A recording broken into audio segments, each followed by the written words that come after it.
어떤 사람이 만약 화가가 평화를 주제로 그림을 그린다면 어떤 그림을 그릴까 무척이나 궁금했습니다. 그래서 미대생들을 모아놓고 부탁했습니다. 참 평화를 주제로 하나의 그림을 그려주세요. 이렇게 부탁을 했습니다. 미대생들이 그림을 그려요. 대부분 무엇을 그리냐면 맑은 하늘, 잔잔한 바다, 그리고 여기에 자연에서 뛰노는 여러 가지 동물들을 배경으로 그림을 그립니다. 그런데 어떤 한 미대생이 그림을 그리는데 하늘이 시커매요. 파도, 번개가 치고요. 바다에는 파도가 몰아치는 거예요. 폭풍이 몰아치는 배경으로 그림을 그리는 거예요. 평화를 그려달라고 하는데 폭풍이 내리치는 배경으로 그림을 그리고 나서 최종적으로 그 배경에다 이런 그림을 그리는 거예요. 돌짝 사이에 태풍이 몰아치는데 거기에 새 둥지가 있어요. 이 새 둥지에 엄마 새가 날개를 쫙 펴고 아기 새를 품고 있어요. 여러분에게 여쭈어봅니다. 평안한 것이 평안가? 사랑하는 것이 평안인가? 여러분에게 그림을 그리라면 어떤 그림을 그리시겠습니까? 에덴 동산에서 선악과를 먹은 이후로 사람들에게 평화가 없어요. 평안한 마음이 사라져요. 왜 그럴까요? 하나님의 품을 떠났기 때문이죠.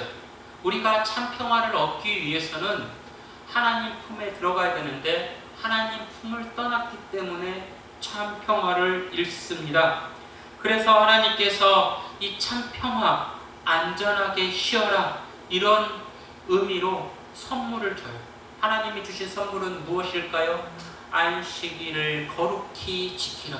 이것은 명령이면서 선물이는 거예요. 우리가 자녀를 키울 때 자녀들에게 뭐뭐 해라, 이것이 꼭 명령인가요? 아니잖아요. 자녀에게 말하는 것은 명령이 아니라 명령 안에 더 큰 사랑이 담겨 있는 것이죠. 세상의 모든 동물들의 새끼들은 얼마나 연약해요. 가로 태어난 새끼들은 연하고 작고 연약해서 혼자 살 수가 없어요. 그런데 이 새끼들이 강할 때가 있어요. 언제 강한가요? 엄마 품에 있을 때. 엄마 품에 있을 때 평안함을 느끼고 엄마의 강함이 새끼들에게 그대로 전달되는 것이죠. 이와 마찬가지로 우리들에게 평화가 언제 임하느냐? 하나님 밖에 나가는 것이 아니라 하나님 안으로 들어올 때, 예배 안으로 들어올 때 평화가 있는 것이죠. 어떤 사람들은 내 힘으로 평화를 만들리라 이렇게 생각하고 인생을 살아가요. 근데 내 힘으로 평화를 만들려고 하는 사람들의 끝을 보면 고달픔이 있고 허망함이 있고 막막함이 있어요. 하나님께서 우리에게 이야기합니다. 안식일을 거룩히 지키라. 이것은 하나님이 주신 은혜를 온전히 누리라, 이 말이에요. 여러분이 잘 아는 옛날 복음 찬양 중에 세상은 평화 원하지만 전쟁의 소문 더 늘어간다. 다 아실 것입니다. 사람은 누구나 평화를 원해요. 여러분 다 평화 원하시잖아요. 근데 평화롭지 않아요. 저쪽 팔레스타인 가자 지역에 지금도 전쟁이 계속 이어지고 있는데 실은 전쟁이 아니죠. 학살이라고 보아야 더 맞을 것입니다. 전쟁은 서로 싸우는 게 전쟁인데 일방적으로 당하잖아요. 그래서 학살이라고 말해야 될 것인데요. 이 가자 보건당국에 따르면 이번 전쟁으로 약 6만 명이 넘는 사람들이 죽었다고 해요. 6만 명. 그 중에 어린이가 17,400명 죽었대요. 전 인구의 약 90%가 고향을 떠났고 농지의 70% 이상, 또 축산의 90% 이상이 다 파괴되어요. 하루에 3끼를 먹어야 일반적으로 정상이라고 이야기를 하는데 이 가자지구에 사는 사람들은 9가정 중 1가정만 하루에 3끼를 먹을 수 있다고 합니다. 모든 것이 파괴되었죠. 우리는 살아가면서 어떠한 것을 품고 살아야 되나요? 하나님의 명령을 품고 살아야 되는데 그 명령 태초에 주신 그 명령, 모든 생명이 생육하고 번성하도록 하라. 이 명령을 우리는 품고 살아야 되는 것이죠. 하나님께서 세상을 이렇게 창조하실 때 모두 하나의 줄로 연결해 놨어요. 하나의 줄로 연결되어 있을 때 우리는 번성할 수 있지만 이 줄이 끊어지면 우리는 번성의 끈을 놓치는 것과 마찬가지죠. 중학생들에게 이것을 가르쳤다고 해요. 피라미드, 자연의 피라미드를 보는데 최상위 포식자가 사람이고 그 밑에 독수리가 있고 사자가 있고 호랑이가 있고 쭉 밑에 단계가 있는데 이 단계에서 하나를 없애면 어떻게 될까? 중학생들에게 물어봤더니 우리에게 나쁜 것은 없애도 될 것 같아요. 자, 여러분에게 여쭤봅니다. 모기를 없애면 될 것 같아요? 지네를 없애면 될 것 같아요? 지금도 지네가 없으면 좋겠다는 제 마음을 갖지만 지네도 필요하고 모기도 필요한 것이죠. 이 사람만 없으면 우리 교회가 잘 될 것 같잖아요. 저 사람만 없으면 우리 교회가 잘 될 것 같잖아요. 다 필요한 사람들이에요. 다 필요한 사람들, 생명의 줄로 연결되어 있어요. 만약에 그 사람을 끊으면 우리 교회도 끊어지게 되는 것이죠. 하나님이 내린 가장 위대한 명령은 이것입니다. 하나님을 경외하고 이웃을 내 몸처럼 사랑하라. 이것이죠. 하나님을 경외하는 사람, 하나님을 두려운 마음으로 섬기는 사람은 내 배우자를 함부로 할 수 없는 거예요. 내 배우자에게 큰 소리를 낼 수가 없어요. 내 자녀에게 큰 소리를 낼 수가 없어요. 이웃에게 큰 소리를 낼 수가 없어요. 하나님이 지켜보고 계시는데 내가 어떻게 옆에 있는 사람에게 함부로 대할 수가 있겠어요. 그러나 하나님을 경외하는 마음이 없는 사람들은 이웃을 함부로 대하게 되는 것이죠. 이 하나님을 경외하는 마음이 이 자리에 있는데 이 마음이 빠지면 여기 뭐가 들어와요? 틈으로 마귀가 들어와서 앉으면서 마귀가 이렇게 얘기한 거예요. 선악과를 먹으라 유혹하는 것처럼 너를 위해 살아가라. 이런 말을 마음속에서 마귀가 계속하고 있어요. 너를 위해서 살아가라. 이것은 마귀가 주는 말이고 하나님이 주는 마음은 함께 더불어 살아가라. 이런 마음이죠. 다시 생각해 보고자 합니다. 왜 세상의 평화가 사라지고 전쟁의 소리만 들리나요? 여기서 가정의 평화가 사라지고 왜 다툼의 소리가 들리나요? 여기서 교회의 평화가 사라지고 왜 자기 소리만 들리나요? 결국은 하나예요. 하나님을 경외하는 마음이 없으면 자기의 소리를 낼 수밖에 없는 것이죠. 하나님을 경외하는 사람은 하나님의 뜻이 무엇인가 늘 생각하며 살지만 하나님을 경외하는 마음이 없으면 내가 하고 싶은 것이 무엇인가 그것만을 생각하고 사는 것이죠. 하나님은 이렇게 악으로 가득한 세상, 죄로 더럽혀진 세상 가만히 둘 수가 없었어요. 말씀으로 이 땅을 회복시키기를 원하셨죠. 그래서 하나님은 죄로 가득한 더러운 세상에 예언자들을 보내요. 예언자들이 이렇게 얘기하죠. 옳지 못하게 사는 사람들에게 이제부터라도 그 잘못된 행위를 바로잡고 하늘이 원하는 삶을 살아가시길 바랍니다. 이렇게 말하면 예언자들의 말을 들었을까요? 하나의 예를 들어보고자 합니다. 옛날 어떤 마을에 탐관오리가 있었어요. 이 탐관오리는 백성들의 세금을 빼앗아 자신의 창고를 채우고 좋은 옷, 좋은 음식을 즐기는 사람을 탐관오리라고 이야기하잖아요. 이로 인해서 백성들의 삶이 너무 고달픈 거예요. 때마침 그 마을을 지나가던 어떤 사람들이 그것을 알고 이 탐관오리에게 가서 담대하게 말합니다. 사람이 세상에 올 때 빈손으로 오지 않았습니까? 죽을 때도 빈손으로 가게 되어 있습니다. 그러니 백성을 더 이상 괴롭게 하지 말고 옳게 사시길 바랍니다. 탐관오리에게 이렇게 말하면 내가 정말 잘못 살았네요. 이렇게 말할까요? 탐관오리가 그 옳은 말을 듣고 이렇게 대답합니다. 당신 말이 너무나 옳습니다. 그러나 지금 내 손에 황금 대접이 있고 황금 숟가락이 있는데 이것을 어찌 놓을 수가 있겠습니까? 그리고는 그 사람을 잡아다가 모진 고문을 하고 매질을 하고 그 마을에서 쫓아냈습니다. 예언서에 예레미야가 나오는데 예레미야가 유다의 죄를 지적하며 회개를 촉구합니다. 그랬더니 백성들이 이렇게 얘기하죠. 왜 너는 이 땅의 재앙만 말하느냐? 그러면서 예레미야를 감옥에 가둬요. 구덩이에 빠쳐요. 그리고 죽음의 위협을 가해요.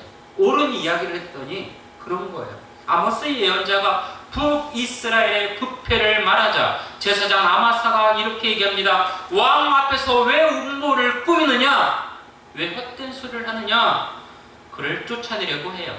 예언자 엘리야가 아합과 이스라엘 왕위의 우상 숭배 이것을 지적했더니 이세벨 여왕이 이 엘리야를 죽이려고 하시죠. 미가 예언자가 부패한 권력자들의 그 잘못을 꾸짖으니 다른 선지자들이 네가 잘못된 것이다 이렇게 이야기를 해요. 옳게 살라는 이야기를 하면 사람들이 그거를 잘 받아들이지 않아요. 너무나 가슴이 아파요. 하늘의 소리를 아무리 전해도 사람들은 하늘의 소리를 귀담아 듣지 않아요. 내 생각이 옳아. 나에게 좋은 것이 옳은 거예요. 그래서 대한민국 현실이 이렇게 변해가는 것이죠. 사람들이 이상하게 권력을 잡으면 마음이 변하지요. 그것이 얼마나 비신앙적인지 이런 생각을 안 하고요. 나에게 도움이 되면 그것이 하늘이 주는 복이지 이런 생각을 하고 살아가는 거예요. 노아 시대 때 성경은 이렇게 표현합니다. 악이 통제 불능의 상태가 되었다. 사람들이 눈을 뜨고 눈을 감을 때까지 늘 악한 생각만 한다. 하나님께서 그래서 물로 심판하시잖아요. 물로 깨끗이 청소하고 나면 영원히 깨끗한가요? 아니잖아요. 우리 교회 한번 청소하면 1년 동안 청소 안 해도 돼요? 아니잖아요. 계속 청소해야 되잖아요. 물로 심판하고 스스로 자신을 물로 깨끗이 해야 되는데 사람들은 물로 깨끗이 되고 나서 거기다 다시 죄의 먼지를 뒤덮여 가는 거예요. 하나님이 이제 물로 심판하지 않아요. 예언자들을 더 이상 보내지 않아요. 누구를 보내나요? 하나님의 독생자 예수 그리스도를 이 땅에 보내셔요. 예수님을 보내신 이유가 무엇인가? 누가복음 2장 14절에 이렇게 표현합니다. 천사들이 예수 탄생을 보고 이렇게 얘기해요. 지극히 높은 곳에서는 하나님께 영광이요 땅에서는 하나님이 기뻐하신 사람들 중에 평화로다. 이것을 줄여서 얘기하면 하늘의 영광, 땅에는 평화 이거예요. 이것을 조금 더 풀이해서 이야기하면 하늘의 영광을 돌리기 위해서 어떻게 해야 되느냐? 땅의 평화를 만들어야 돼요. 우리가 서로 사랑하고 서로 배려하고 서로 이해할 때 하나님께 영광을 돌릴 수가 있는 것이지, 하나님께 영광을 돌린다고 말은 하면서 우리의 이익을 위해 삶을 살면 오히려 그것은 하늘의 영광을 가리우는 것이 될 것이다. 가정의 평화를 만들기 위해서 어떻게 해야 돼요? 사랑이 넘쳐야 되죠. 내 생각, 내 뜻을 가정에서 펼치려고 하면 가정의 평화가 만들어지지 않아요. 사랑과 희생, 그것이 가정에 먼저 제시가 돼야 될 때 하늘의 영광을 올릴 수가 있는 것이죠. 예수님께서 하나님께 영광을 올리기 위해서 제일 먼저 하신 일이 제자들을 뽑은 거예요. 협력하여 선을 이루라는 그 말씀에 따라 제자들과 같이 하나님의 사역을 해요. 두 번째 하신 일이 무엇인가? 세상의 약한 자들, 죽어가는 자들, 그들을 살리는 일을 해요. 병든 자를 치유하셔요. 귀신 들린 자를 치유하셔요. 또 마음이 상한 자를 위로하셔요. 하나님 예수님께서는 중심부에서 벗어난 사람들에게 보듬어줘요.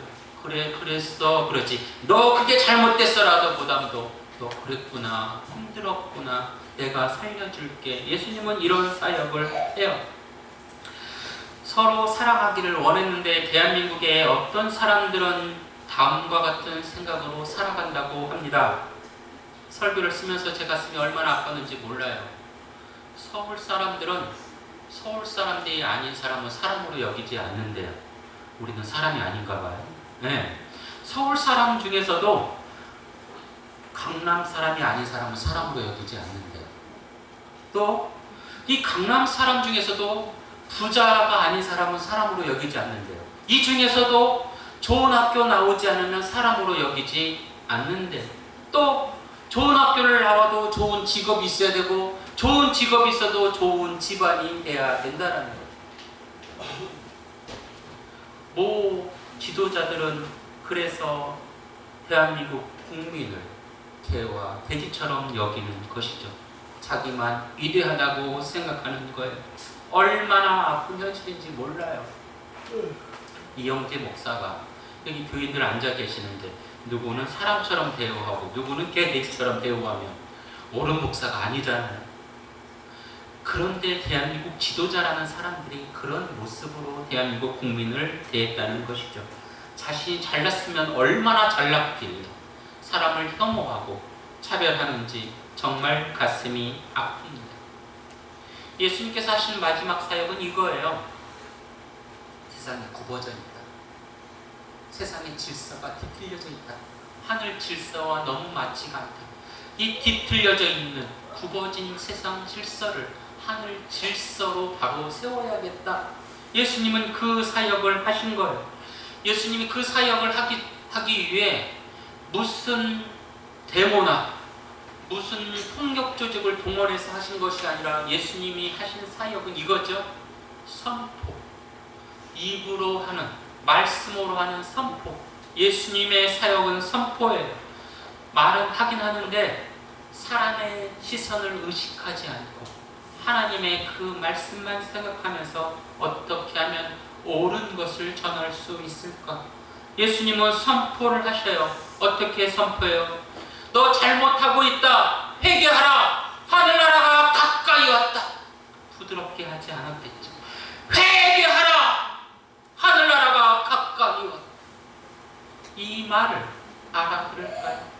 알아듣는 사람에게는 구원의 역사가 임하겠지만, 알아듣지 못하는 사람들, 귀가 막힌 사람들에게는 구원의 역사가 임할 수가 없는 것이죠. 예수님께서 예루살렘 성전의 6월절에 들어가셔요. 들어갔더니 성전이 엉망이에요. 성전이 어떤 곳인가요? 말씀이 선포되는 곳이어야 되고 기도가 이루어지는 곳이어야 되는데, 말씀과 기도가 사라지는 곳이 성전이 된 거예요. 그래서 상을 다 뒤엎어버려요. 내 집은 만민이 기도하는 집이다. 이렇게 예수님은 그곳에서 선포하는 것이죠. 깊은 산속에 가면 옹달샘이 있다고 합니다. 옹달샘이 큰 샘은 아니잖아요. 작은 샘을 옹달샘이에요. 노래도 있잖아요. 세수하러 왔다가 물만 먹고 가지요. 이런 노래도 있는데, 이 옹달샘에 작은 토끼가 세수하러 딱 왔는데 맑은 물이 흘러나오면 얼마나 좋겠어요. 근데 맑은 물이 흘러나오는 것이 아니라 썩은 물이 막 악취가 나는 물이 흘러나온다고 생각해보세요. 세수도 안 하고 물도 먹지 않고 그냥 가겠죠. 이 옹달샘이 아주 작지만 세상의 작은 옹달샘에서 물이 흘러나와서, 맑은 물이 흘러나와서 세상을 맑게 만들고, 그 맑은 물을 통해서 세상의 생명들이 숨을 쉴 수가 있는 거예요. 옹달샘이 작은 샘이에요. 교회가, 작은 교회들이 하나님의 말씀이 적게라도 계속 이렇게 나와요. 맑은 말씀이 계속 이렇게 나와야 되는데, 대한민국 현실을 바라보면 작은 교회든 큰 교회든 하나님의 말씀이, 하나님의 맑은 말씀이 과연 흘러나오고는 있는가 하는 생각이 들 때가 있습니다. 예수님의 대한민국의 교회를 보고 진정 내 뜻을 이루는 교회구나 라고 칭찬할 교회가 얼마나 되는가. 저는 이 말씀을 묵상하면서 우리 교회는 맑은 샘이 흘러나오는가, 사랑이 넘쳐나오는가, 이 생각을 다시 한번 해보았습니다. 예수님 당시에도 이랬지요. 종교 지도자들이 하는 곳에서 맑은 하늘의 소리가 나오는 것이 아니라 어둡고 썩은 세상의 악취만 넘쳐 흘러나와요. 말씀이 육신이신 예수님께서 이 세상을 바라보는데 맑은 곳이 하나도 없어요. 예수님께서 다시 맑은 물, 생명의 물, 생명의 빛을 이 세상 사람들에게 주십니다. 예수님은 말씀으로 생명의 빛으로 생명의 길로 오신 것이죠. 예수를 믿고 따를 때 우리에게 평화가 이루어지고 생명이 되살아나는 부활의 기적이 있는 것이죠. 예수님은요, 단지 찬양의 대상이 아니에요. 예수님은 우리가 따라가야 할 대상이며 우리가 손을 잡고 그와 함께 인생길을 걸어가야 할 배우자입니다. 성경은 예수를 이렇게 표현해요. 신랑 되신 예수. 그럼 우리는 누구예요? 신부예요. 예수님과 우리는 결혼을 해요. 결혼을 하면 여러분 배우자를 보고 와 이렇게 하고 평생 살아가요? 아니면 손을 잡고 함께 걸어가요? 손을 잡고 함께 걸어가야 하잖아요. 우리는 예수와 결혼하고 우와가 아니라 이것을 넘어서 어떻게 돼요? 예수와 손을 잡고 예수와 함께 예수가 원하는 일을 해야 되는 거예요. 예수님 찬양, 예수님 찬양 이것만 평생 부르면 신혼이에요. 예, 결혼을 하면 어떻게 해야 돼요? 이제 살아야 되잖아요. 현실을 살아야 되잖아요. 예수와 함께 우리는 살아가야 되는 것이죠. 우리 속담에 백지장도 맞들면 낫다 이런 속담이 있잖아요. 예수가 내 안에, 내가 예수 안에 거할 때 우리는 나은 세상을 만들 수가 있는데 예수 따로 나 따로 남편 따로 아내 따로 이런 가정들이 세상에 얼마나 많아요. 남편과 아내가 합쳐보세요. 세상에 어떤 시련도 이겨낼 수 있을 거예요. 남편과 아내가 따로따로 하면 아무리 편한 것도 힘들게 느껴지게 될 것입니다. 예수 안에 들어가라는 거예요. 예수를 바라보지 말고 예수 안으로 들어가라는 거예요. 예수 안으로 들어갈 때 인생의 먹구름이 사라지게 된다는 것이죠. 왜냐? 예수에게는 생명의 힘이 있기 때문에 예수 안에 들어가라는 거예요. 그러면 죄와 죽음이라는 그 폭군 밑에서 우리는 해방되는 기쁨을 얻게 될 것이다. 로마서는 이야기하고 있어요.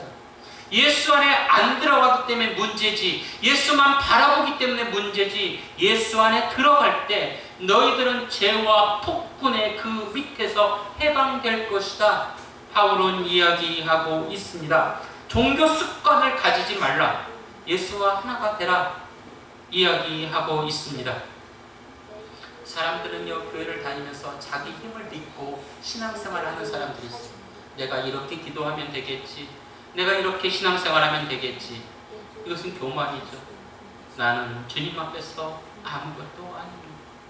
성령께서 나를 붙드실 때 내가 모든 것을 할 수 있습니다.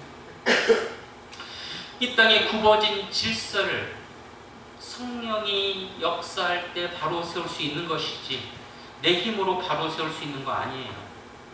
교회의 목사 힘으로 교회를 바로 세울 수 있을까요? 절대 세울 수가 없어요. 장로님 힘으로 교회를 바로 세울 수 있을까요? 어려운 일이에요. 교회는 어떻게 바로 세워지는 거예요? 성령의 역사를 통해서 교회는 바로 세워지는 것이죠. 우리가 하늘 뜻을 이루며 살아야 돼요. 그런데 이 생각을 할 때가 있어요. 우리가 하늘 뜻을 이루며 살아야 되는 것은 알지만 실제 내 삶 속에서는 내가 그것을 과연 이룰 수는 있을까? 내 삶도 이렇게 버거운데 내가 하늘 뜻을 이루려는 것은 오지랖 떠는 것은 아닐까? 하는 생각이 들잖아요. 내가 뭔데 그냥 교회 조용히 다니지, 내가 뭔데 교회를 바로 세워? 이런 생각이 들 때가 있잖아요. 모세는 생각을 해요. 하나님께서 저 애굽에 있는 이스라엘 백성들을 구하라, 건져내라 그랬더니 모세가 뭐라고 얘기해요? 나는요 하나님 말도 못하고요, 나는 늙었어요. 몇 살이에요? 80세잖아요 80세 먹고 말도 못하는 이 늙은이가 어떻게 하나님 저 백성들을 구하여 낼 수 있겠습니까? 하나님이 보여준 게 무엇인가요? 마른 장장 막대기로 홍해를 갈라주는 역사를 보여줍니다. 양치는 막대기가 아무것도 아니잖아요. 똥이 묻었어요. 양똥, 양의 털, 정말로 아무것도 아니에요. 그런데 아무것도 아닌 이 마른 나무 막대기가 홍해를 가르는 거예요. 마른 나무 막대기에 성령이 역사하면 홍해도 가르는 거예요. 우리가 아무것도 아니에요. 이영재 목사가 아무것도 아니에요. 근데 이영재 목사가 전국 1등 목사가 될 수 있어요. 언제요? 성령에 붙들려 사역을 하면. 전국 1등 목사예요. 우수영 제일교회가 해남에서도 별거 아니잖아요. 근데 우수영 제일교회가 전국 1등 교회가 될 수가 있어요. 언제? 성령에 붙들리면. 사람 숫자가 중요한 게 아니에요. 큰 셈이 중요한 게 아니에요. 옹달샘이라도 맑은 물을 내는 게 중요하지, 큰 샘에서 썩은 악취를 내면 없는 이만 못하잖아요. 우리가 하나님의 일을 하는데 기도가 안 나와요. 지쳐요. 아무것도 할 수가 없어요. 이스라엘 백성이 애굽의 노예로 있을 때 그래요. 하나님, 호된 노동으로 우리가 지쳤나이다. 아무것도 할 수 없나이다. 탄식을 하는 거예요. 이 탄식을 뭘로 바꿔요? 하나님께서 기도로 바꿔 들어주셨다. 우리가 아무것도 할 수 없어요. 우리 힘으로 뭐 어떤 교인을 이렇게 교회를 이끌 수가 없어요. 기도할 수밖에 없는 거죠. 성령 하나님, 우리는 할 수 없사오니 상처받은 교인들 하나님께서 이끌어 주옵소서. 기도할 때 그들이 우리 교회로 돌아오는 역사가 있는 것이죠. 우리 아들을 저보다 잘하는 교인들이 계실까요?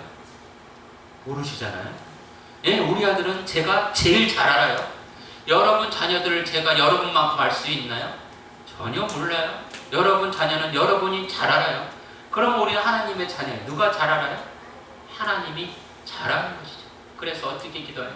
나보다 나를 더 잘 아시는 주님, 내 모든 것을 주님께 맡깁니다. 나를 살려주옵소서. 이렇게 기도할 수밖에 없는 거예요.